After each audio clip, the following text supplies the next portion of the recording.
realistic. Somebody say realistic. Realistic. Say not a fantasy. Not a fantasy. Realistic. Realistic. Okay?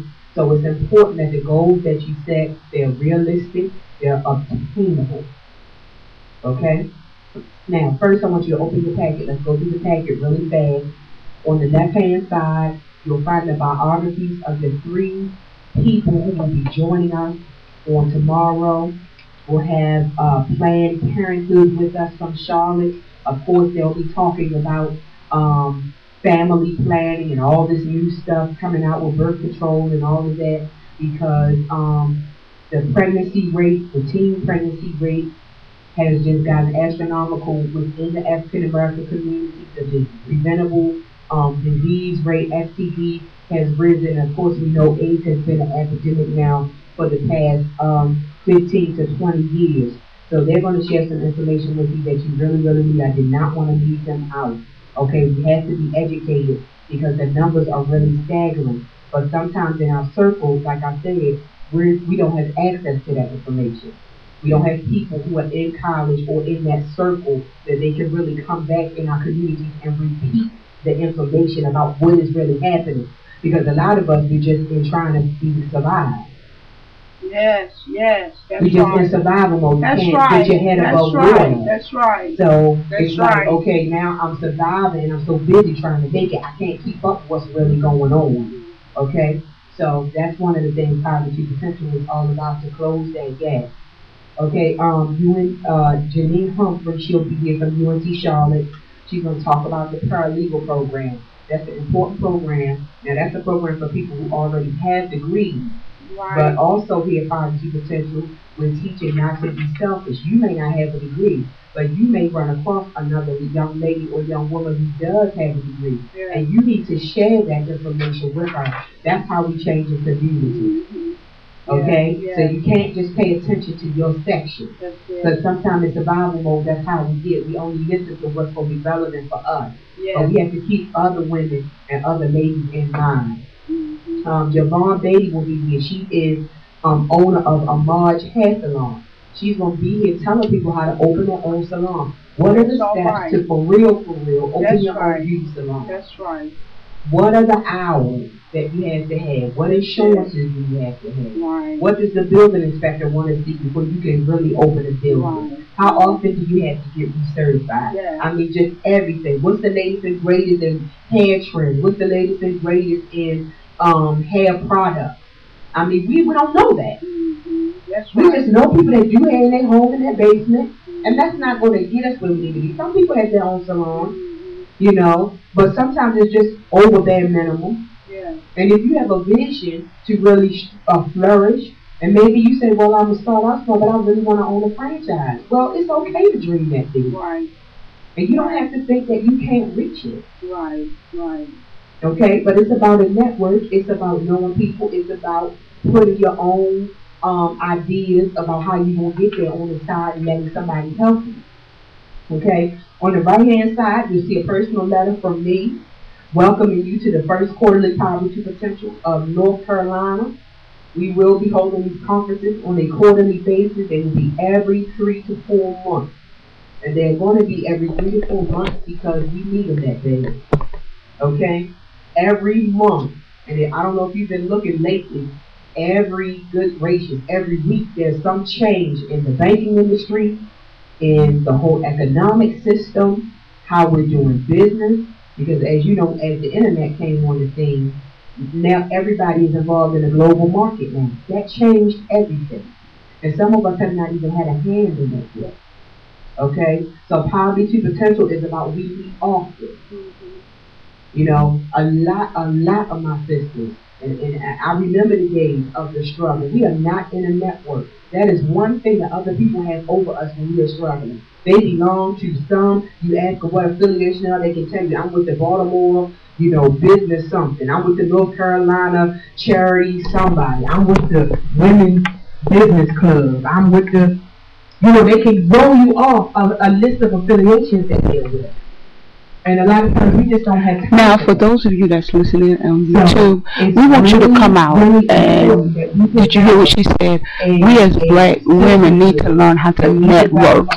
So that's something we don't do, and I feel like this will be a blessing to you. Those that out there, you too, that have your own business, come out. Come out to these meetings so you can network your business. Professors, you meet friends, you meet new friends, old friends, you see old people you went to school with, but if you don't go to college, you don't have that network either, so you kind of get stuck in this rut. Okay, everything is all about exposure, everything is all about networking, and some of us have been denied that. So poverty potential is a way to close that gap. Okay, if you have questions as I'm going along, please write your questions down. I need your questions. I want your questions. Okay, as I'm going along and I'm sharing the vision about poverty potential and where we are going and how we get there, write your questions down.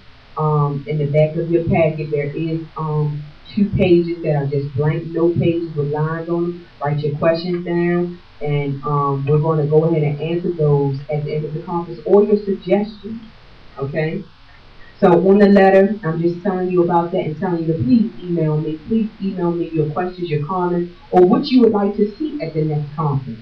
This conference is about you, okay? I can't tell you how many times I've gone to conferences and I've paid my registration money, and I came in the room and sat down, and it was an empowerment, and I felt empowered, but I didn't meet anybody in the room, or nobody knew my business, or couldn't get around the room to network. So this is about giving everybody an opportunity to get up and share about what they want to do, so that everybody in the room can tell you what resources they have. Okay? So please email me that. And then next you have a bio about me. Then you have an agenda for tonight. You have an agenda for tomorrow. And then we have the Exchange Business Services Directory Questionnaire, which I'm going to talk to you about in a little while. And then you have conference notes, okay? Do we have any questions so far? Any questions at all? Any questions? Okay. How often will poverty potential meetings be? Every 3 to 4 months. Okay. Every 3 to 4 months. We have to have these often things that change that you said. We're not communicating anymore. Like now, what season is this? This is what? Y'all tell me what season is. Fall. It's fall. Fall. Okay, what happens during fall? What holidays? Thanksgiving, Christmas. Thanksgiving, Christmas, right? Mm-hmm. So what would happen if we had a poverty potential conference in October and every person brought in one job contest? Yeah. Everybody searched their neighborhood, didn't go far, right where they live at, and came in and brought every place that they saw said we are hiring, and just wrote down the name of the business and the address and brought it to this conference. Yeah. How many people, kids, will get jobs?